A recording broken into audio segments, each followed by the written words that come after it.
आज हम एक कहानी में उतरते हैं। मनसुख की कहानी। एक ऐसा दूध वाला जो देखने में तो बिल्कुल सीधा साधा था, लेकिन उसकी इस सादगी के पीछे एक बहुत ही गहरा, खतरनाक राज छिपा हुआ था। सोचिए, गांव वाले उसके बारे में क्या कहते थे कि मनसुख जैसा ईमानदार कोई नहीं। शहर के महंगे पैकेट वाले दूध से कहीं सस्ता और अच्छा दूध देता था, वो भी घर घर जाकर। उसकी ईमानदारी की तो मिसालें दी जाती थीं।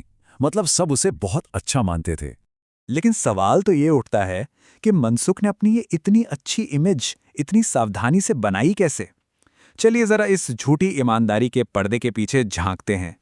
और यहीं पर मनसुख का वो दोहरा चेहरा साफ साफ नजर आता है। सबके सामने एक बेचारा भला इंसान, लेकिन अकेले में सिर्फ लालच और कुछ नहीं। एक तरफ ईमानदारी का नकाब ओढ़े हुए और दूसरी तरफ दौलत की हवस में अंधा। तो एक सवाल मन में आता है ना, कि अगर वो इतना कमा रहा था तो फिर वो एक पुरानी टूटी फूटी सी साइकिल क्यों चलाता था?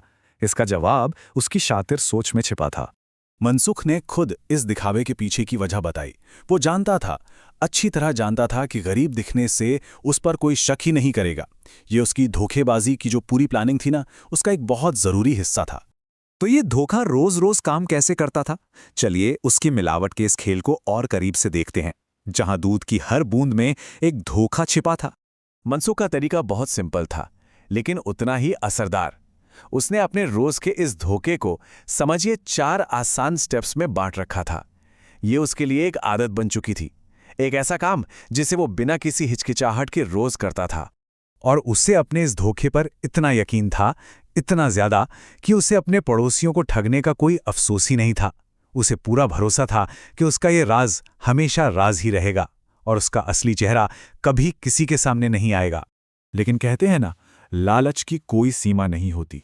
2 अपराधियों के साथ एक अचानक हुई मुलाकात उसकी इस छोटी मोटी धोखाधड़ी को कुछ बहुत ज्यादा खतरनाक बनाने वाली थी। देखिए कैसे कुछ छोटी छोटी घटनाओं ने सब कुछ बदल दिया। एक पंक्चर टायर, और उसी वजह से घटनाओं की एक ऐसी चेन शुरू हो गई जिसका मनसूख को कोई अंदाजा तक नहीं था। और ये पहली बार था, पहली बार जब किसी ने मनसुख के धोखे को पकड़ लिया, और इस बात ने उसे अंदर तक हिला कर रख दिया। सोचिए, अब तक कोई उसकी मिलावट को नहीं पहचान पाया था, लेकिन इस अजनबी ने बस एक घूंट में ही सच का पता लगा लिया। उन अपराधियों ने मनसुख की सबसे बड़ी कमजोरी पकड़ ली थी, पैसे की भूख।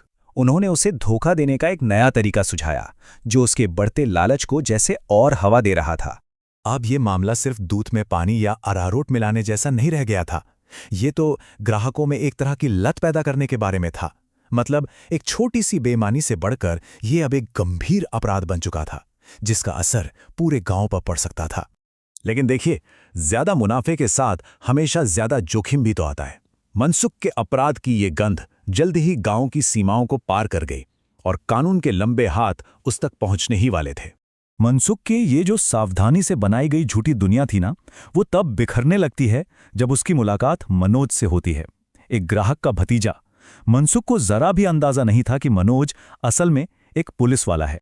और जैसे ही उसने पुलिस का नाम सुना, बस मनसुख का चेहरा पीला पड़ गया। उसकी घबराहट और भागने की कोशिश, इसी चीज ने उस अधिकारी के मन में शक का पहला बीज बो दिया। भाई, एक निर्दोष आदमी भला ऐसे क्यों रिएक्ट करेगा? तो पुलिस से बचने के लिए मनसुख ने क्या किया? बीमारी का बहाना बना लिया। और जब उसे लगा कि पुलिस अधिकारी शहर से चला गया है, तो उसकी पत्नी, जो उसकी इस धोखेबाजी से बिल्कुल अनजान थी, उसने उसकी मदद करने का फैसला किया। और बस यहीं उसकी पत्नी ने एक ऐसी भयानक गलती कर दी जो मनसुख के पतन का कारण बन गई। हमेशा की तरह एक पैकेट की जगह उसने गलती से पाउडर के 5 पैकेट दूध में मिला दिए। उसे तो लगा कि वो अपने पति का काम आसान कर रही है, लेकिन असल में वो उसकी बर्बादी की तैयारी कर रही थी। यही वो एक अकेली विनाशकारी गलती थी जिसने मनसुख के बरसों के धोखे को एक झटके में दुनिया के सामने लाने का काम किया। उसकी जो झूठी साख थी, वह पूरी तरह से खत्म होने वाली थी। लेकिन किस्मत को तो कुछ और ही मंजूर था। हुआ ये कि अधिकारी मनोज की ट्रेन कैंसिल हो गई, और जब वो वापस लौटा तो उस बहुत ही तेज असर वाले दूध ने उसके हर शक को यकीन में बदल दिया। ये एक ऐसा पक्का सबूत था जिसे कोई नजरअंदाज नहीं कर सकता था। अब अधिकारी ने बहुत तेजी से सारी कड़ियों को जोड़ लिया।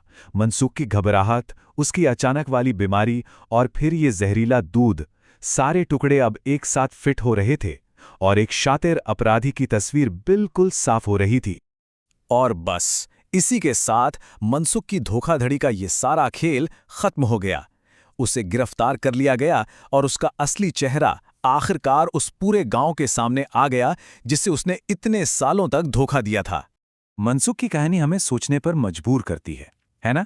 उसका वो थोड़ा सा अरारोट मिलाने से लेकर एक नशीला पदार्थ बेचने तक का सफर ये दिखाता है कि कैसे एक छोटा सा गलत कदम हमें नैतिक पतन के रास्ते पर बहुत दूर ले जा सकता है।